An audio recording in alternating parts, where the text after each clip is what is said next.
जी sir, ये कितना साल में ऐसे होता है एक बार? 3 साल 4 साल में होता है। इससे क्या नुकसान होता है? पूरा नुकसान, खेती बाड़ी सब चलिए जाता है। हाँ। माल जाल पर हम आधारित है। हाँ। सब डूब गया, कुल खत्म। तो आगे कैसे काम चलेगा? भगवान मालिक। सर रोइए मत, ये तो पानी आया है जाएगा, लेकिन पूरा जिंदगी ऐसे ही बीत गया। ऐसे बीत गया। सरकार प्रशासन कुछ नहीं किया। कुछ नहीं कोई। Hello friends, welcome back to another Jan Suraji day. और मेरी ये कोशिश है कि हर एक दिन बिहार से जुड़ी एक ऐसी समस्या को आप लोगों के साथ साझा करूं जो टिपिकल है और जिसका दर्द बिहार को झेलना पड़ रहा है। तो आज हम जा रहे हैं एक बाढ़ पीड़ित इलाके में। गंगा अपने उफान पे है, पानी किनारा तोड़ गया है, गांव में घुस गया है, ताल तलैयों में घुस गया है, और जो लोग उसके आसपास रहते हैं उनका जनजीवन इससे कैसे प्रभावित होता है, उनकी जिंदगियों में क्या बदलाव आता है, कैसे रहते हैं लोग, इसको मैं साझा करने की कोशिश करूंगा। और ये मेरा खुद का भी पर्सनल एक्सपीरियंस पहली बार ही होगा। तो अभी तो हम जा रहे हैं उस तरफ जिस तरफ गंगा का उफान आया हुआ है, वहां जाके आपसे मिलता हूं और चीजों को आपके साथ साझा करने की कोशिश करता हूं। चलिए आगे बढ़े। बाढ़ अपनी जगह है और बच्चों का खेल, बच्चों का मजा अपनी जगह है। ये है बिहार का वो बाढ़ पीड़ित इलाका जो, हाँ देखो देखो तुम्हारा खींच रहे हैं, इधर देखो, मुंह दिखाओ। इतना अच्छा मुंह, बहुत बढ़िया। अभी मुर्दाबाद बोला। हाँ तो एक बार जन स्वराज बोल बेटा।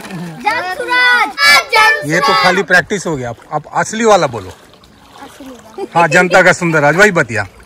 जय बिहार, जय जय बिहार, जय बिहार, जय जय बिहार, जनता का सुंदर राज, जन स्वराज, जन स्वराज, जनता का सुंदर राज, जन स्वराज, जन स्वराज। एक बार और आराम से, अब इन खेतों में से पानी निकलेगा नहीं। सामने जनाब हैं और ये है विकास, अपना जन स्वराजी, और इसी इलाके का है। विकास, एक बात बता, तुम्हारे जो घर के आसपास खेत है, वो जो टाल वाली खेत बता रहे थे, वो क्या चीज है? टाल जो होता है, टाल का सीधा मतलब है तालाब से, मतलब जिसमें बहुत लंबे समय तक पानी अटका हुआ हो। उसमें होता यह है कि 6 महीने तक पानी जल जमाव उसमें रहता है और 6 महीने तक वो सूखा होता है। जब वो सूखा होता है तो उस टाल का जो खेत है, जो लैंड है, उसमें उर्वरकता बहुत ज़्यादा होती है और उसमें दलहन का खेती काफ़ी प्रचुर मात्रा में किया जाता है। उसको दाल का कटोरा बोला जाता है। उसमें मसूर, चना, इन सब चीज़ों का खेती प्रचुर मात्रा में किया जाता है। चलो ग्रेट। और ये कितना प्रतिशत जमीन है बिहार का जो 25 से 30% लगभग ये टाल डूब जाता है? तो मतलब 25 से 30% बिहार की जमीन ऐसी है जिसमें सिर्फ साल में एक फसल हो पाती है जी। और बिहार में लैंड प्रेशर इतना ज्यादा है कि 60% लोग जो हैं जिनके पास 1 इंच जमीन भी नहीं है। और जो बाकी 40% हैं, उसमें से 25% ऐसे हैं जो साल में सिर्फ एक खेती निकाल पाते हैं। हाँ, मतलब उनके पास 2 बीघा से कम का भी जमीन है, और है भी जमीन तो वो इसी टाइप का है जिसमें कि अब 6 महीना ये डूब गया। हाँ। अब इसी तरीके से उनका जीवन बसर चलेगा। एक फसल पे उनका टिका हुआ है पूरा का पूरा। तभी तो इतने सारे लोग बिहार से बाहर जाके, मेनली जो बिहार का जो खेती है वो कमाने वाला खेती नहीं, खाने वाला खेती, किसी तरीके से पेट चल जाए, वही बहुत बड़ी चीज, बहुत बड़ी बात है। और दिखाते हैं आपको बिहार, बड़ा इंटरेस्टिंग सी जगह है। लेकिन ये जो सामने फील्ड दिख रहा है, हाँ, ये फील्ड है, ये प्लेइंग फील्ड है। हाँ, ये प्लेइंग फील्ड है। अभी 10 दिन पहले, अभी से ठीक 10 दिन पहले हम लोग इसी फील्ड में रह रहे थे। वो भगवान का मैं शुक्रगुजार हूँ कि हम अपना पूरा बढ़िया बिस्तर के साथ इसको 10 दिन पहले ही शिफ्ट कर लिए, नहीं तो हम लोग इसी में रह रहे थे। तो लेकिन भगवान का धन्यवाद भी तो देना पड़ेगा कि एक ही जगह प्लेइंग फील्ड और स्विमिंग पूल तुरंत में बना देते हैं। दोनों। चलिए, और ऐसे जगह में ये ड्रामा चल रहा है, मद्यपान वर्जित है। अगर आपको चाहिए होम डिलीवरी तो आप इस खंबे का एड्रेस दे सकते हैं। नहीं तो अगर आपको होम डिलीवरी चाहिए तो इस माहौल में भी, इस मौसम में भी आपको डिलीवरी मिल जाएगी, और यहीं पे मिल जाएगी। अभी आप फोन करें कि मैं यहाँ से बात कर रहा हूँ, बगल में गैस एजेंसी है, लोकेशन दे दें कि गैस एजेंसी के पास 2 खंभे चाहिए मुझे, वो आपको 15 से 20 मिनट में डिलीवरी मिल जाएगी। अमेजोन और फ्लिपकार्ट से ज़्यादा बढ़िया डिलीवरी इस बाढ़ के मौसम में भी। तो ये है जी नीतीश बाबू का ब्लिंकिट। ये जो फील्ड सामने है जो एकदम पूरा डूबा हुआ है लबालब, इसी के समय मतलब दोपहर के समय में जब लोग आते थे तो खाट मांस लगा करके तो ये पूरा का पूरा जो आप देख रहे हैं उधर हम लोग कबड्डी कर रहे हैं। चारों तरफ पानी पानी पानी पानी। ये एक चिंता का विषय है और इस पे पूरा का पूरा कैंप लगा हुआ है। तो मतलब 2019-20 के आसपास यहाँ पे इस तरह का बैक वाटर आया था। अब चक्कर ये है कि ये पानी घुस तो जाता है लेकिन ये पानी अब निकलेगा नहीं, निकलने का रास्ता ही नहीं है, निकलने का कोई रास्ता नहीं है। तो अब ये पानी यहीं पे रहेगा, अपने आप सूखेगा, सूखने में वक्त लगेगा और उतने टाइम तक कोई फसल यहाँ हो नहीं सकती। फसल नहीं हो सकती है, ट्रांसपोर्ट बंद रहेगा, कुछ नहीं, सिर्फ घोड़े चलते हैं। आपको दिखाऊंगा, आना जाना जो भी है वो पूरे खच्चड़ों पे है, घोड़े पे है और जहाँ ज्यादा पानी है वहाँ नाव से लोग चढ़ते। ये देखिए सामने, ये एक गोल पोस्ट नहीं है, ये एक बीम है और वो सामने पैरेलल बार्स बने हुए हैं। मतलब एक ये ऐसी जगह पे है जहाँ पे बच्चे मशक्कत करते हैं, मेहनत करते हैं आगे नौकरी ढूंढने के लिए। मेनली आर्म फोर्सेस में जो आपका फील्ड है उसी फील्ड में जाने के लिए लोग मेनली यहाँ मशक्कत करते हैं।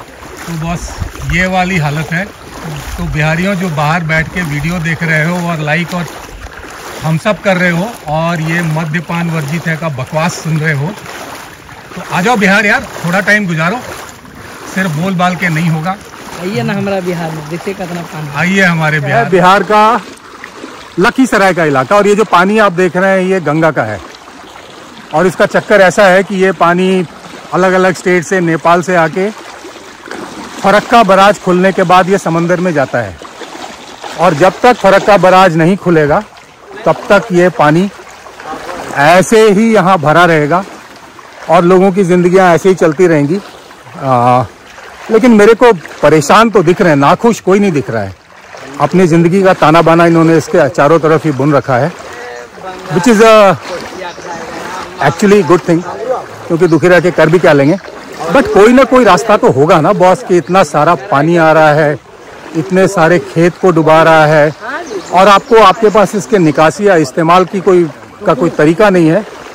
ये काफ़ी दुखदाई है। अभी और देखेंगे और बात करेंगे आगे। पानी है और मैं कोई एडवेंचर नहीं कर रहा हूँ, ये सचमुच की ज़िंदगी है जो लोग साल के एक बहुत बड़े हिस्से में जीते हैं।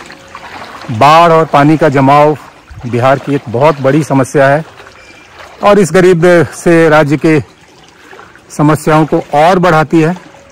रास्ते हैं, कोई ढूंढे तो रास्ता ढूंढा जाएगा। पहले तो अभी अपने निक्कर को पानी से बचाने का उपाय ढूंढा जाए और आगे बढ़ते हैं। ऐसे चलना मुश्किल हो रहा है। तो ये धन्यवाद सर। ये और एक और ये धन्यवाद। नहीं छोड़ो हम तो नहीं लेके नहीं चलना, यहाँ लटका, फिर हम लेके हम खुद चलेंगे। आप यहाँ लटका दीजिए मेहरबानी करके। यहाँ ले जाएगा कोई बात नहीं, चप्पल ही है ना। तो अभी हम जा रहे हैं अपने ही एक जनसुरा जी, इनके घर पे, वाहिनी है हमारे, इनके घर पे जा रहे हैं और आपको ये दिखाते हैं कि पानी के साथ जिंदगी चलती कैसे रहती है। सामने उनका घर है और जानवर, पशु, लोग सभी इसी पानी के बीच में अपना काम धाम चला रहे हैं। ये बेसिकली अपने घर पे राशन देने आए हैं और मैं इनके साथ आ गया हूँ देखने के लिए। तो एक ज़िंदगी ये भी है गंगा के बगल में और बस ये तो है ही। यही गांव है जो अभी आगे तक जा रहा है जलमय। और ये आपका घर है सामने? जी मेरा है। और ये इनके घर की तरफ अभी हम चलते हैं। Beautiful, what beautiful. बोलिए, यहाँ पे आपको डर नहीं लगता रहने में? आपका परिवार यहाँ रहता है इस तरह? सब लोग को डर लगता है और भयभीत होकर हम रहते हैं भगवान के सहारा से। कोई उपाय नहीं है सर, गरीब आदमी हम यहीं पर रहते हैं, यहीं पर गुजारा करते हैं। इन्होंने इजाजत दी है तो आपको इनका घर भी दिखा दें। जी, ये घर के अंदर इतना पानी, कितना दिन में निकलेगा पानी? ये सर कम से कम 15-20 दिन लगिएगा जाएगा। 15-20 दिन जो बाल बच्चा सब है यहाँ पे, जो बच्चा दिखाई दे, तरीका से गुजारा करेगा सर। ऐसी ही हालत को सुधारने के लिए शांति किशोर जी बात कर रहे हैं। राजेश सर ये प्रणाम। तो जोखो धन्यवाद बेटा। ये गाद का क्या समस्या है? गाद से कौन सी होता है? गाद जो पानी जब यहाँ चला जाएगा, नहीं तो नदी में जो गाद भर गया है तो उससे हम लोग का क्या नुकसान हो रहा है? जो साल साल यहाँ पानी आते जाता है। आई हो गए हमरा के जो 48 वर्ष है, 48 साल से यहाँ पे हैं जी। किस वजह से? ये गंगा का कटाव के बाद गांव दोसर है, दुनिया में दूर में गांव था, कटाव के बाद गांव इनको यहाँ आके बसाना पड़ा। अच्छा, तो वो गंगा में समा गई। तो ये कटाव के तरफ चलते हुए जितना पहला वाला गांव था वो सब डूब गया जी, खत्म। तो अब नया जमीन पे अभी इधर रास्ते चले आए। डी के जमीन है। अच्छा, नो ने टोला पर के जमीन नहीं है, डी के जमीन ये मतलब खेती वाला जमीन। हाँ, खेती वाला जमीन है। एक बात बताइए दीदी, हाँ ये आप मतलब ये तो हमेशा से समस्या है। हाँ ये तो चलिए रहा है, अपना जिंदगी भर आप देखे ही हैं। हाँ, हम सब दिन और वोट भी दे रहे हैं। हाँ, तब तो उससे पूछते नहीं है कि आपको वोट दिया, आप का किए? तो एतगो ओकर पेटे, ओकरा पेटे नहीं कहियो भरा है जिंदगी में। जब तरह के मुखिया है ने, हाँ। हम बोले है कि करके मारे गाड़ी दिए से करने हम कहबो, लेकिन ओकर पेट बड़का, ओकर पेटे नहीं कहियो भरा, तो हमरा कहाँ से देता है? तो ये नोट करने वाली बात है। इतना बहुत लंबा बात कितना छोटा में दीदी बता दी। हाँ, हम कि वो जो इनका नेता है, हाँ, उनका पेट इतना बड़ा है कि वो नहीं भर सकता है। संतोषे नहीं संतोष। हम लोग अभी दीदी हम लोग जन स्वराज वाले आ रहे हैं। हाँ, छोटा पेट और बड़ा दिल वाला। हाँ, तो एक बार देख लीजिएगा। हाँ, दिखा दो। हाँ, तो इस बार देख के इसको करते हैं। ऐसा बात सर कोई दिक्कत नहीं कि ये जाने ओकर जत गो पेट फोन की कहियो भरबे नहीं करो। तू दाऊ दे कोई कुछ डप्पो से राखो अपने, तहू जो कुछ बांटे के लिए देबो ने। धन्यवाद दीदी। ना तो ये तो रही इस गांव में पानी के जमाव की बात। अजीब सा लग रहा है देख के, लेकिन समस्या ये नहीं है। उस गाय का गोबर, इस घर का सीवेज, ये सारा कुछ अभी इसी पानी में आएगा और ये पानी कहीं जाने वाला नहीं है। ये जमा रहेगा और जिस तरह की बीमारियां फैलेंगी वो तो फैलेंगी। दूसरी बात यह है कि अभी स्कूल तो बंद नहीं है, लेकिन ये बच्चे अभी स्कूल जाएंगे नहीं, तो आगे उनका जो लेबर बनने का काम है वो प्रशस्त होता जाएगा। ये जो मेन समस्या है वो ये वाला पानी नहीं है। ये तो अभी बाढ़ का पानी आया है, ये पानी निकल जाएगा। आज निकले, कल निकले, 10 दिन में निकले, ये पानी निकल जाएगा। लेकिन जहाँ पे भी खड्डे वड्डे हैं, इसी पानी के साथ जानवरों की गंदगी, घर का सीवेज और सारा कुछ जो है वो आके उन्हीं गड्ढों में भर जाएगा और उसके बाद उस पानी के निकासी का कोई इंतज़ाम नहीं है और वो पानी उसमें फिर कीड़े आएंगे, बीमारियां आएंगी और बीमारी फैलेगी। और एक रियल टाइम और हर एक साल, हर एक 3-4 साल के बाद एक समस्या है। ये गांव वाले बता रहे थे, हम लोगों को बोल रहे थे कि आप लोग कुछ इंतज़ाम करिए, तो हमने कहा इंतज़ाम तो हो जाएगा, बट सरकार में तो आने दीजिए और हम आएंगे तब करेंगे। बट फिलहाल की समस्या ये है, ये इतना पानी चल रहा है और पूरा इलाका का इलाका डूबा हुआ है। तो ये है एक बाढ़ की समस्या जो बहुत बहुत लंबे अरसे से चली जा रही है। निदान तो इसका है, लेकिन निदान करने का किसी का इरादा दिख नहीं रहा है। हाँ, एक और बात, लोग बता रहे थे कि ये बाढ़ की समस्या गंगा के कटाव या गंगा में गाद के जमाव से, गाद मतलब कीचड़ जो तली पे जमा हो जाता है, गंगा का लेवल ऊपर हो गया, गंगा चौड़ी होती रही, किनारे में जो गांव बसे थे वो भरते चले गए और उसके बाद लोगों को वो अपने घर छोड़ के दूसरे जगह पे शिफ्ट होना पड़ा और उसमें अभी नए गांव बस गए हैं। और अब नीतीश कुमार जी ने जमीन का सर्वे शुरू कर दिया है। सर्वे का मतलब है वंशावली बनाओ 4-5 पुश्तों की। वो 5 पुश्तों में 3 पुश्त तो अलग अलग गांव में रह चुकी है। तो शरेआम जैसा लोग बता रहे थे, कैमरे पे आगे कोई नहीं बताना चाहता, जैसा लोग बता रहे थे कि ये अधिकारियों के और कर्मचारियों के पैसा कमाने का एक और जरिया नीतीश कुमार ने जाते जाते खोल दिया है। जनता त्रस्त होगी, जनता को आदत है, लेकिन जनता अब ऊब चुकी है। और मेरा अपना पूरा भरोसा है इन सारे इलाकों में घूमने के बाद कि नीतीश जी का दिया जो है वो आखिरी लौ पे है, तेल ख़त्म हो चुका है। तो जो मेरा प्रयास है कि बिहार से जुड़ी जो उसकी टिपिकल समस्या है उसके बारे में बात की जाए। अभी तो मैं इतना दिख रहा हूँ, वास्तव में इस इलाके में आने के लिए मुझे इस शेप में आना पड़ा है, शॉर्ट्स वगैरह पहन के। बट मैं भी बिहारी हूँ और बिहारी ही हूँ, बिहार में रहा नहीं। तो ये बिहार अगर मैंने जन स्वराज में नहीं आया होता तो ये बिहार शायद मैं अपनी ज़िंदगी में नहीं देख पाता। ये एक और समस्या है। तो जगह जगह सिर्फ समस्याएं ही हैं, समाधान ढूंढने निकले हैं। प्रशांत किशोर जी ने बीड़ा उठाया है। जन स्वराज में सैकड़ों हजारों अच्छे ईमानदार छोटे पेट वाले बड़े दिल वाले लोग जुड़े हैं। तो समाधान भी निकलेगा, वक्त लगेगा, समाधान निकलेगा। और जो प्रशांत किशोर का अपना प्रण है कि अपनी ज़िंदगी में वो बिहार को देश के 10 अग्रणी राज्यों में देखना चाहते हैं, संभव तो दिखता है, असंभव नहीं है। मुश्किल जरूर है, बट मुश्किलों का सामना किया जा सकता है। अभी मैंने जाके एक दीदी से, बुजुर्ग महिला थी जिनके घर में हम थे, उनके माताजी थी, उनसे पूछा था कि भाई ये काम तो सरकार का है और सरकार आप बनाते हो, तो और बार बार उसी को बनाए जा रहे हो, तो शिकायत क्यों कर रहे हो? तो फिर मेरे को एक बात जो पता चला उनसे, वो कैमरे पे तो नहीं आना चाहती हैं, उन्होंने ये बताया कि भाई यहाँ पे उनको या तो वोट देने नहीं दिया जाता है, या उनको डरा के उनका वोट दिया जाता है, और या फिर उनके दिल में अपना एक डर है कि ईवीएम हो या नो ईवीएम हो, सीक्रेट वोटिंग हो या वो नहीं हो, वो किसको वोट देंगे वो देने वाले को किसी न किसी तरह से पता चल जाएगा, और उसके बाद ये दबंग लोग हैं, गुंडे लोग हैं, ये उनका नुकसान करेंगे।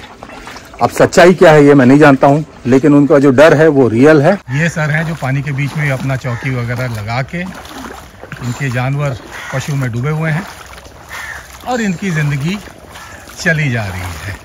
जय भी। क्या हुआ भैंस को? मैंने दब गया, कोई खाइए नहीं रहा कि उपाय करिए। 50,000 में ले लियो वाला ये फागुन में। और अब यही सब वजह से हुआ है कि कोई और वजह रहा होगा? नहीं, पनिया की वजह से हुआ। पानी की वजह से? रात दिन पनिया में रहना। जी सर, ये कितना साल में ऐसे होता है एक बार? 3 साल 4 साल में होता है। इससे क्या नुकसान होता है? पूरा नुकसान, खेती बाड़ी सब चलिए जाता है। हाँ। माल जाल पर हम आधारित है। हाँ। सब डूब गया, कुल खत्म। तो आगे कैसे काम चलेगा? भगवान मालिक। सर रोइए मत, ये तो पानी आया है जाएगा, लेकिन पूरा जिंदगी ऐसे ही बीत गया। ऐसे बीत गया। सरकार प्रशासन कुछ नहीं किया। कुछ नहीं, कोई नहीं।